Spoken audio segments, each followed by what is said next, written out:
बिस्मिल्लाहिर्रहमानिर्रहीम। अस्सलाम वालेकुम नाज़रीन, मैं हूं मलिक शाह आसिफ तारिक और आप देख रहे हैं एसपी न्यूज एचडी चैनल। बहुत शुक्रिया आपने हमारे इस प्रोग्राम को देखने के लिए वक्त निकाला। नाज़रीन किराम, आज वो एक शख्स डॉक्टर आमिर हुसैन लियाकत आज सपुर्दे खाक करती है कि सफर आखिरत पर रवाना हो चुके हैं और आज की रात उनकी कब्र के अंदर पहली रात है। दुआ अल्लाह रब्बुल इज्जत से कि उनकी कब्र की जो मंजिलें हैं वो आसान हो और करवट करवट जन्नत नसीब करे।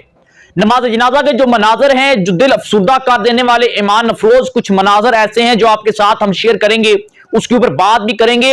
स्पेशली आमिर लियाकत साहब की जब डेथ हुई उसके बाद एक दो तस्वीरें ऐसी थी कि जो खिलाफ के रख देने वाली थी। डेथ की स्ट्रेचर पर मौजूद हैं आमिर लियाकत और अकेले हैं, यानी कि मुर्दा हालत के अंदर स्ट्रेचर पर मौजूद है और कोई आसपास कोई शख्स मौजूद नहीं था। शायद वो तस्वीर इस तरह की बनाई गई थी या उनकी डेड बॉडी को कोई रिसीव करना नहीं चाहता था। इस तरह की कुछ मालूमात जो आपके साथ शेयर करेंगे। कब्र में उतारने तक के मनाजर जो होंगे उसके ऊपर बात करेंगे। सबसे पहले आमिर लियाकत की जो एक बात आज मुझ तक पहुंची, जो एक अहम अपडेट है, एक ब्रेकिंग न्यूज है और बड़ी एक माइंड को खिला कर रख देने वाली है कि एक शख्स मरने से पहले अपनी मौत की तमाम तैयारियां करके गया था।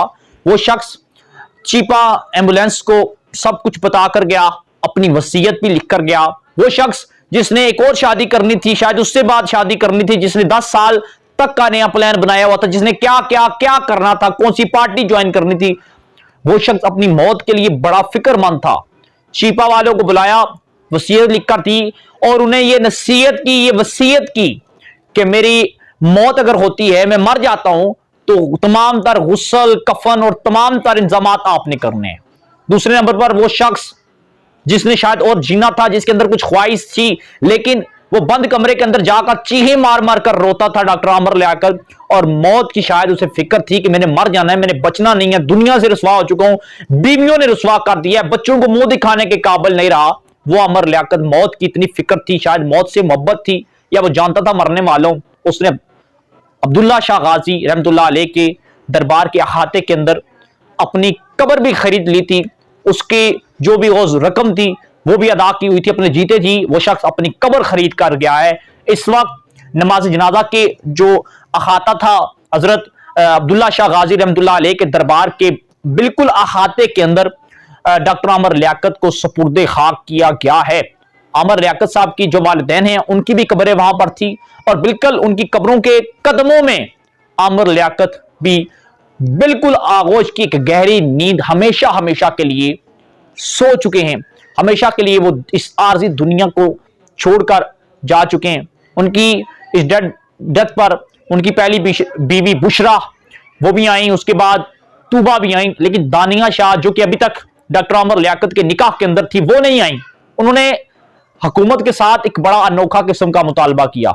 एक बीवी को अपने शोर की तरफ, शोर की डेथ पर शोर के आखिरी दीदार करने के लिए भी हुकूमत से मदद की अपील की कि मुझे सिक्योरिटी फ्राहम की जाए, मुझे तमाम दर सिक्योरिटी दी जाए, मैं वहां पर जाऊं, मेरे साथ कोई मिसहैप ना हो, कोई हैपन ना हो, मैं वहां पर जाना चाहती हूं, अपने शोर का दीदार करना चाहती हूं और मुझे सिक्योरिटी दी जाए। एक बीवी अपने शोर के पास उसके निकाह के अंदर जाने से पहले हुकूमत से सिक्योरिटी मांगती रही। बड़ी शर्म की बात है, बहुत शर्म की बात है। शायद अब एहसास होता है शायद आमिर लियाकत ठीक था, शायद जो खवातीन इसे मिलती रही हैं वो दौलत शोहरत की गर्ज में थी। अब दानिया शाह जिस तरह अब कह रही हैं कि मैं उसके निकाह के अंदर थी, हमारी सुलह होने वाली थी, मां कहती है कि मेरी बेटी को मोहब्बत के पैगाम आते रहे आमिर लियाकत की तरफ से, यानी कि आमिर लियाकत गलत था। उसकी प्रॉपर्टी, उसकी दौलत, उसकी शोहरत, उसकी फैन फॉलोइंग सब इन्हें चाहिए, लेकिन आमिर लियाकत नहीं चाहिए। आमिर लियाकत के आपके अंदर हजारों ऐब होंगे, हम में आप में बहुत से खामियां होंगी, बहुत सी खूबियां होंगी, बहुत से ऐब होंगे, बहुत से गुनाह किए होंगे, लेकिन उस शख्स ने भी किए हैं। बस बात यह है कि वो जो करता था वो दुनिया के सामने करता था। हम और आज के जो लोग हैं ये जो करते हैं ये बंद कमरों के अंदर करते हैं, ये छुप कर करते हैं।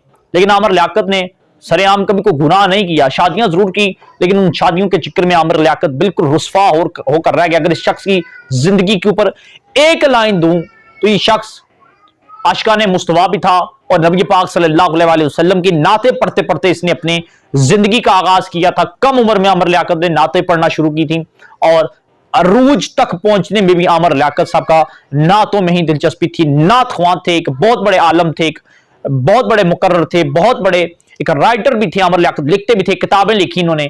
आज वो शख्स, वो आमर लियाकत तमाम लोगों को सोगवार करके चला गया। वो लोग जो आमर लियाकत के ऊपर तनकीद करते थे, आज वो भी बड़े परेशान है कि यार इससे हुआ तो हुआ क्या।